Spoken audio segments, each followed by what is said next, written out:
உலகத்தில் யாராலையும் பார்க்க முடியாது. அரசியலையும் சரி, சினிமா உலகத்துலேயும் சரி. அவரை மாதிரி ஒரு தங்கமான குணம் உள்ள ஆள் இனிமேல் இந்த உலகத்துக்கு கிடைக்கிறது, தமிழ்நாடு கிடைக்கிறது ரொம்ப கஷ்டம். ஆனால் அவருக்கு இந்த மாதிரி ஒரு மரணம் வரும்ன்றதை நாங்கள் எதிர்பார்க்கவே இல்லை. கொஞ்ச நாள் நல்லா இருப்பாங்க, அவர் குணத்துக்கு நல்ல மனசுக்கு நல்லா இருப்பாருன்னு நினச்சோம். இறைவனுக்கே பொறுக்கல அவரோட இது. ரொம்ப எங்களுக்கு மனசு கஷ்டம் தான். எங்களுக்கு அவர் உடம்புநிலையை சரியில்லாமல் என்றைக்கு ஆஸ்பத்திரியில் இருந்தாரோ அன்னையிலேருந்தே மன உளைச்சல் தான். எங்களுக்கு குடும்பத்தில் ஒருத்தராக தான் நாங்கள் அவரை நினைக்கிறோம். அவரோட இழப்பு எங்களால் தாங்க முடியாத இழப்பு எங்களுக்கு. எம்ஜிஆருக்கு அடுத்துன்னு ஒரு மனுஷன்னு ஒருத்தர் பார்த்தா அது விஜயகாந்த் மட்டும்தான். வேறு யாருனாலையும் வர முடியாது அந்த இடத்துக்கு. நாங்களாம் சின்ன குழந்தையிலேருந்து விவரம் தெரிஞ்சு எங்களுக்கு உயிர்னா அவர் ஒரு பைத்தியம் எனக்கெல்லாம். இன்றைக்கி அவரோட பைத்தியத்தினால தான் காலையிலேருந்து வந்து இங்கே இருக்கிறோம். அவர் பார்க்குறதுக்கு எங்களுக்கு ஒரு குடுப்பனை இருந்து பார்த்தா எங்களுக்கு சந்தோஷமாக இருக்கும். எங்களுக்கு திண்டுக்கல் மாவட்டம், அவர் மதுரை தான் எங்களுக்கு. நாங்கள் சின்ன குழந்தையிலேருந்து அவர்னா எங்களுக்கு பைத்தியம் உயிர். சினிமா உலகத்துலேருந்து அரசியலுக்கும் சினிமாவுக்கும் அவரை தவிர வேறு யாராலையும் வர முடியாது. அந்த இடத்த யாராலையும் முடியாது.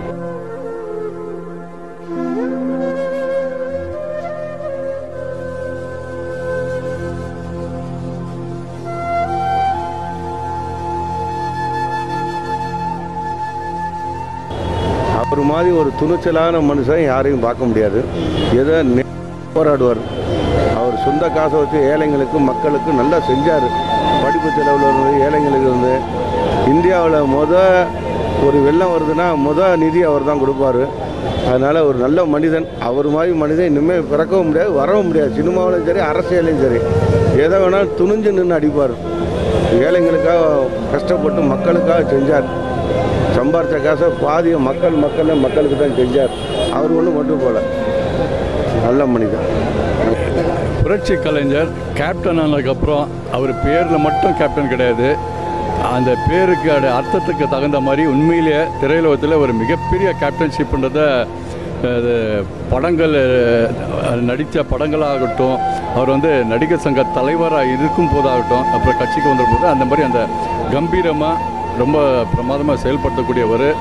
கேப்டன் நடிகர் சங்க தலைவராக வந்ததுக்கப்புறம் நம்ம நடிகர் திலகம் மறைவுக்கு பார்த்திங்கன்னா நடிகர் சங்கத்திலேருந்து மொத்த திரையுலகமாக ஒரு பேரணி மாதிரி போயிட்டு அன்னை இல்லத்தில் சேர்ந்து அதுக்கப்புறம் பார்த்திங்கன்னா அவருடைய இறுதி மரியாதைக்கு அவ்வளோ உறுதுணையாக இருந்து செயல்பட்டவர்.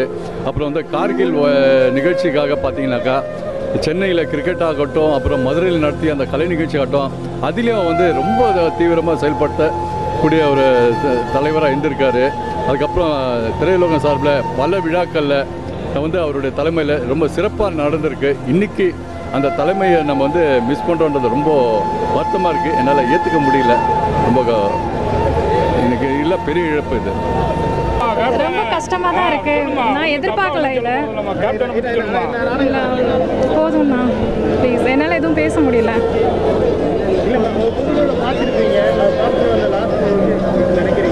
கஷ்டமாக தான் இருந்தது அதை பார்க்கும்போது.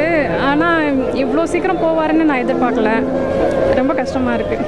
அதுதான் ஒரு மனுஷன் யாரா இனிமேல் வர முடியுமா? எல்லாரும் சத்தியமா கடவுளை இருக்கிறியா இல்லையா தெரியலடா அப்பா, தெரியல. கடவுளே இல்லடா, கடவுளெல்லாம் இருந்திருந்தா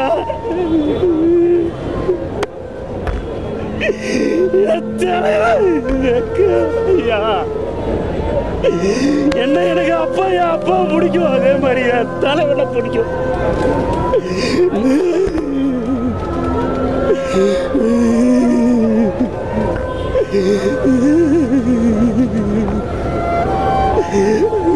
எனக்கு இங்க இருந்துகிட்டு எனக்கு செய்தி தெரியல. வீட்டுல இருந்து எனக்கு போன் பண்றாங்கல்ல, போன வாரம் தான் அண்ணன்ட்ட கேட்டு போனேன் நானு.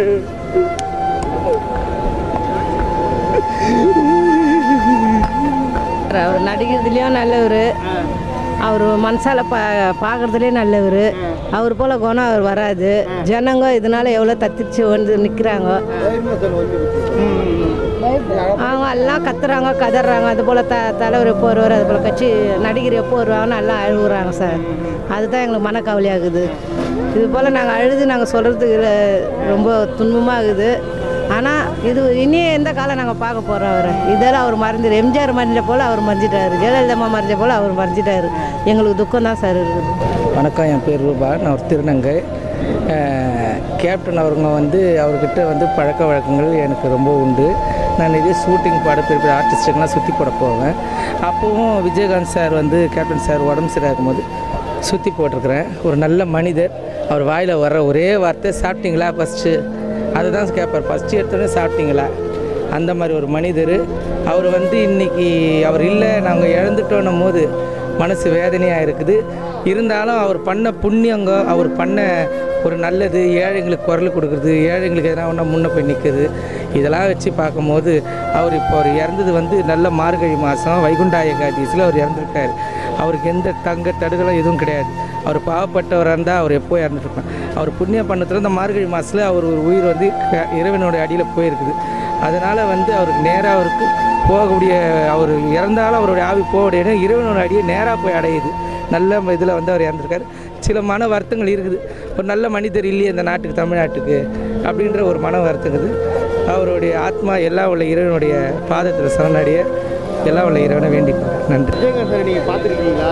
பார்த்துருக்கேன் சார், பார்த்துருக்குறேன். எல்லாருக்கும் நல்லதாக செஞ்சுருக்காரு. நிறைய படங்கள் நடிச்சிருக்காரு. இப்போ நல்லா அவரோட ஆட்சி முடிவடைந்திருக்குது. ரொம்ப நாளாக உடம்பு தெரியாமல் இருப்பேன். இப்போ ஏதோ அவர் நல்ல மாதிரியாக இதுன்னு கட்சிக்காரங்க எல்லாமே சேர்ந்து நல்லபடியாக அவரை போக வைக்கணும். ஒன்றும் அமக்கலாம், பஸ்ஸு கிஸ்ஸு எதையும் சண்டை போடக்கூடாது. நல்ல மாதிரியாக நடக்கணும். நல்ல முன்னேற்றத்துக்கு வரணும். நல்லபடியாக எடுக்கணும் அவர் சாவை. நாங்கள் பார்க்க தான் வந்தோம். அதாவது விஜயகாந்த் சாரை வந்து நான் அவர் பண்ண நிறைய படங்களில் நான் பண்ணியிருக்கேன். அவர் வந்து நல்ல ஃபைட்டரு, நல்ல நடிகருங்கிறதோட சிறந்த மனிதர். இவ்வளோ நாள் அவர் உயிரோடு இருந்ததே அவருடைய நல்ல பணிகள் மக்களோட இதாக இருந்தவர்னால தான். ஆனால் இப்படி ஒரு இறப்புங்கிறது மிகப்பெரிய பெரிய சோகமானது.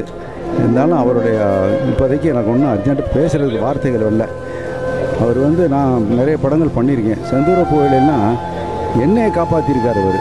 அந்த மாதிரி அந்த மேலே ட்ரெயினில் ரன்னிங் ட்ரெயினில் போகையில் துணிஞ்சு பண்ணினார். டூப்புக்கு ஒரு ஆள் இருப்பாங்க, இருந்தால் கூட அந்த ரிஸ்க்கை நான் எடுக்கிறேன்னு சொல்லக்கூடிய அப்படி இன்னொருத்தர் அவரும் மனிதர் தானே, நான் எடுக்கிறேன், நான் ஹீரோவாக பண்ணுறேன்ல, நான் எடுக்கிறேன் அப்படின்னு சொல்லி ஒரு சிறந்த பண்பானவர். பாருங்கள், இந்த கூட்டம் பார்த்தாலே மக்கள் பாருங்கள், அவரை பார்க்காதவங்கெல்லாம் வந்து நிற்கிறாங்க. இதுலேருந்து அவருடைய இறப்பு, அவர் வந்து தெய்வமாக இருந்து குடும்பத்தையும் சரி எல்லாரையும் அது பண்ணி நல்லா ஆசைப்பட்டு வந்து அவருடைய புகழ் இன்னும் இறந்தும் வாழ்வார். அவர் டெஃபினட்டாக கருப்பு எம்ஜிஆர் வாங்க அதுமாதிரி அவர் சிறந்து வாழ்ந்து நல்ல குடும்பத்துக்கும் இதுக்கும் பேரும் புகழோடு இருக்கணும். வாழ்த்துக்கள்.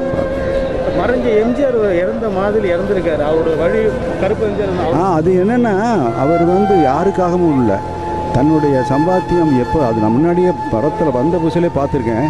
எப்படின்னா இந்த டீனரில் இருக்கையில் மதுரைன்னு சொல்லி யாரும் வந்தாங்கன்னாக்கா சாப்பிட்டுட்டு தான் போகணும். அந்த மாதிரி வெந்துக்கிட்டே இருக்கும். அந்த மாதிரி அவர் வந்து அப்படி ஒரு உணவு படைக்கிறது, அதாவது பசிக்கு உணவு இல்லாத பொழுது சிறிது வயிற்றுக்கு ஈயப்படும்பாங்க. அது மாதிரி இவர் வந்து அப்படி ஒரு அதனால தான் எம்ஜிஆர் மாதிரி வர அப்போவே கருப்பு எம்ஜிஆர் நான் ஃபைட்டில் இருந்துக்கிட்டு இருக்கையில் பக்கத்தில் ஒரு புது யாரோ பண்ணிருக்காருங்க, கருப்பாக இருக்கார் அப்படின்னு சொல்லி சொன்னாங்க. அங்கே நடந்துக்கிட்டு இருந்துச்சு. அப்போ நான் வேறு ஷூட்டிங்கில் இருந்தேன். அப்போ சொன்னால் கருப்பாக இருக்கார், கொஞ்சம் நல்லா பண்ணுறாரு, புதுசு அப்படின்னாங்க. அதுக்கப்புறம் என்னென்னா எம்ஜிஆர் மாதிரி இன்றைக்கி இருக்காருனாக்கா இது வந்து இவங்கெல்லாம் பணம் கொடுத்தா வந்திருக்கிறாங்க அல்ல, அவர் விதைச்ச விதை அவர். அதனால் அவர் இன்னொரு வாழணும், இன்னொரு இறந்துட்டாருன்னே சொல்ல முடியாது.